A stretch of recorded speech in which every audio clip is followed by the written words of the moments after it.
Kementerian BUMN mengadakan mudik bersama 22 badan usaha milik negara termasuk Bank Negara Indonesia. Selain memberangkatkan pemudik dengan bus, BNI juga memfasilitasi TKI yang mudik pada tahun ini.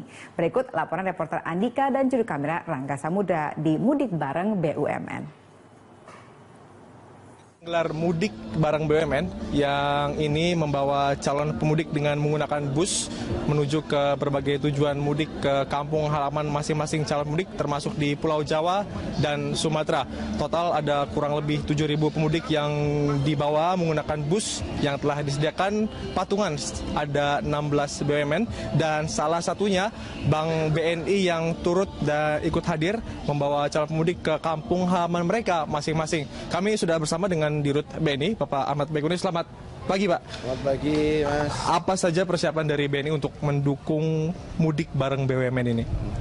Cukup banyak kegiatan yang dilakukan oleh BNI dalam rangka menghadapi Lebaran tahun ini. Namun demikian, untuk yang pertama kalinya ya, bahwa di bawah koordinasi daripada Kementerian BUMN, ya, seluruh kegiatan-kegiatan yang terkait dalam rangka bulan Ramadan dan menyambut Hari Raya Idul Fitri itu dikemasnya menjadi BUMN Sinergi. Sinergi ya. Ya. Jadi tadi kita lihat ramai sekali, bisnya banyak sekali. Total untuk membawa calon pemudik atau pemudik ini ke Jawa dan Sumatera dari BNI ada berapa bus? Kalau total 110 ya, itu nanti pemberangkatannya tadi diawali dengan pemberangkatan secara bersama melalui program BUMN Sinergi. Ya. Kemudian esok kita akan lanjutkan lagi dengan program yang dilakukan oleh BNI. Ya. Itu untuk tujuan ke berbagai kota, baik di Jawa maupun luar Jawa. Ya, kalau Jawa antara lain yang terdekat kan Cirebon, Semarang, kemudian Jogja, Jawa Tengah ya. Jawa Timur pun juga ada. Ya. Di samping itu juga yang menarik adalah ini mungkin yang sudah ke tahun ketiga atau keempat ya, bahwa BNI juga ya mengadakan mudik bersama atas TKI-TKI yang bekerja di luar negeri. Oke. Antara lain dari Timur Tengah juga ada, dari Malaysia ada, dari Hong Kong ada. Ya. Khusus untuk tahun ini, di samping dari TKI-TKI mudik, mungkin ada juga TKI-TKI yang untuk kembali seterusnya ya. Nah itu pun juga kami fasilitasi juga. Ada beberapa total TKI yang kami ikut dalam program mudik ini ada kurang lebih sekitar 180 orang ya, dari berbagai negara ya. Tapi secara total kurang lebih sekitar 5.000 lebih ya. Itu termasuk yang di dalam negeri.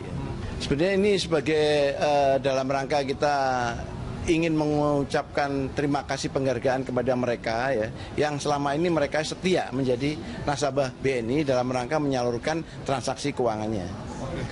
kita harapkan mereka semua tiba di kampung halaman dengan selamat. Terima kasih waktu Pak. Terima kasih ya. Dan seperti yang telah tadi kami saksikan bahwa acara mudik bersama BUMN ini telah diberangkatkan sekitar jam 8:30 pagi. Ini artinya ada kurang lebih waktu lebih dari 6 jam bahwa calon pemudik akan tiba di kampung halaman mereka masing-masing, dan tentu menjadi harapan bahwa para pemudik ini tiba dengan selamat dengan dukungan supir dan fasilitas keamanan yang memadai. Laporan dari Senayan, Andika dan Rangga Samudra, Berita 1, Jakarta.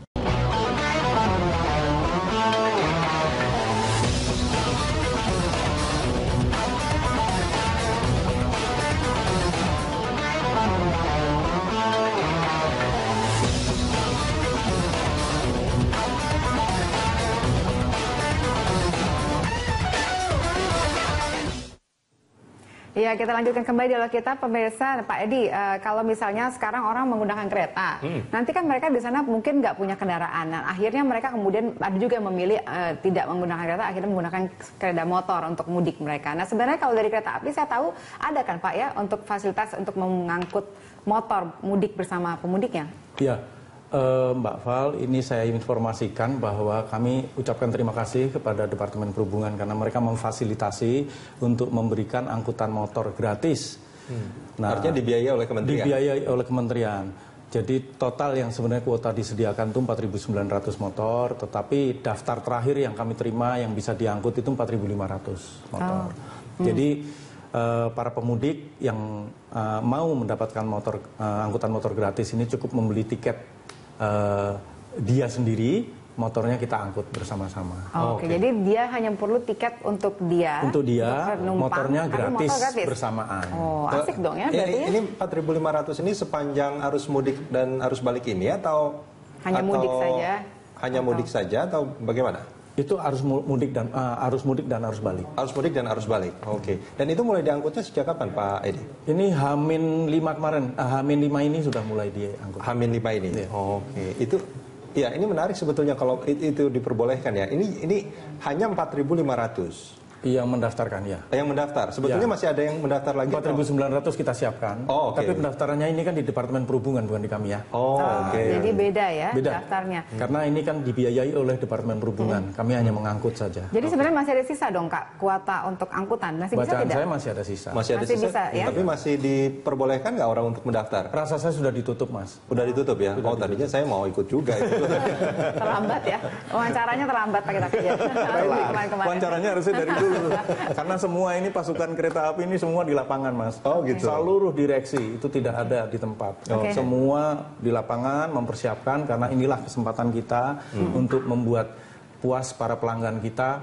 Yang paling penting buat kita itu pelanggan sampai dengan tujuan dengan selamat, mereka seneng karena naik kereta api. Iya, jadi itu 4.500 yang mudik dan juga kemudian dibawa pulang Ya, ke sini ya betul, Pak ya, nggak betul. ditinggalin di sana aja kan.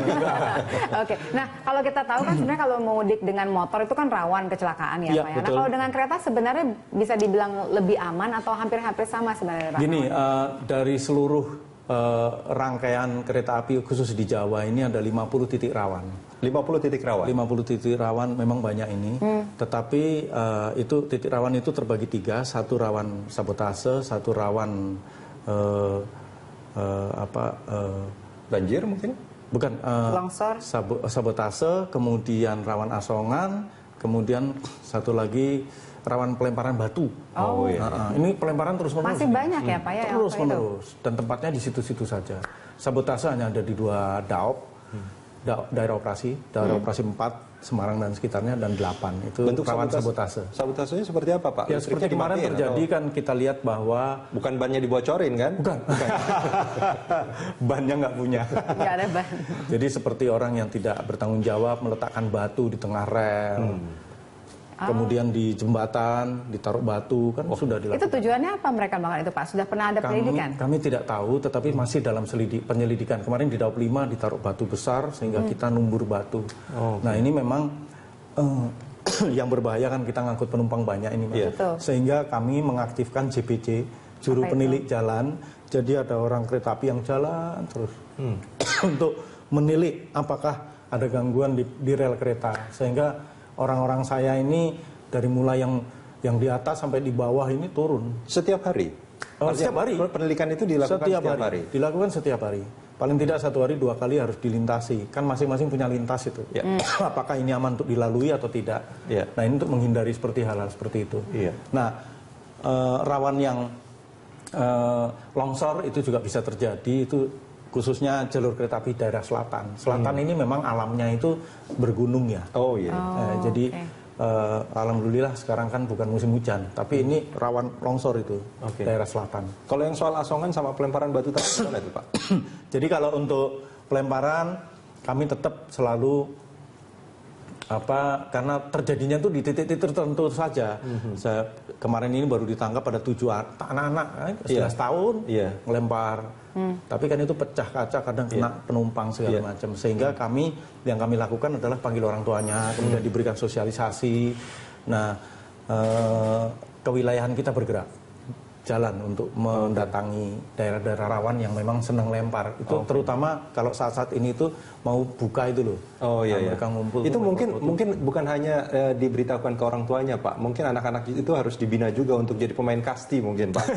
Daripada batu, ini kasih bola aja mendingan mereka yang lempar. Baik, kita tahan dulu Pak dialognya di sini karena kita harus melanjutkannya dengan live dengan reporter kami di lapangan. Ini kami akan kembali menyapa reporter Riyad Nur Hidayat di Stasiun Gambir. Ya Riyad, ada berapa jadwal keberangkatan kereta di Stasiun Gambir hari ini? Ya, baik Valerina Daniel, berdasarkan wawancara kami dengan Kepala Stasiun Kereta Api Gambir yaitu Edi Kuswoyo tadi, dia mengatakan bahwa pada hari ini akan diberangkatkan sekitar 39 rute perjalanan dari Stasiun Kereta Api Gambir, dan 39 ini diantaranya adalah 28 kereta api reguler, kemudian 6 kereta api fakultatif, dan 4 kereta api tambahan. Edi Kuswoyo juga memprediksi bahwa puncak arus mudik di Stasiun Gambir ini akan terjadi nanti H-2 sekitar hari Rabu mendatang. Dan berdasarkan data yang dia miliki bahwa pada tahun ini mudik dari Stasiun Gambir ini meningkat dari tahun kemarin sekitar 5-10%. Valerina. Lalu apakah tiket mudik lebaran di Stasiun Gambir masih tersedia sampai dengan saat ini, Riyad? Ya, hingga saat ini memang tiket untuk dari Stasiun Gambir ini sudah habis terjual dari H-7 sampai H+7. Jadi masyarakat lagi sudah tidak bisa membeli tiket melalui Stasiun Gambir ini. Dan terkait dengan refund, memang tadi ada beberapa masyarakat yang kami temukan untuk menukarkan kembali tiketnya karena tidak membatalkan tujuannya. Dan dengan konsekuensi KAI hanya bisa menebusnya hanya sekitar 75%, dengan ketentuan harus mengisi formulir terlebih dahulu, dan dana refund ini akan bisa dicairkan dengan 2 cara, yaitu dengan cara transfer dan juga langsung melalui cash, melalui loket-loket yang tersedia, dan masyarakat juga bisa langsung mengambil tiket yang sudah di refund terlebih dahulu dengan memesan secara online. Valerina. Iya, baik Riyad, terima kasih atas informasinya. Pemirsa, Riyad Nur Hidayat dan juru kamera Inder Mawan melaporkan langsung dari Stasiun Gambir, Jakarta Pusat. Ya pemirsa, kami juga mengajak Anda untuk memberikan komentar dalam dialog kami lewat Twitter @jurnalsiang atau SMS ke 0811-8335-551. Anda juga bisa menelpon saat siaran berlangsung lewat nomor 021-52-903-08 atau 021-52-903-11. Dialog Lunch Talk masih akan kembali sesaat lagi.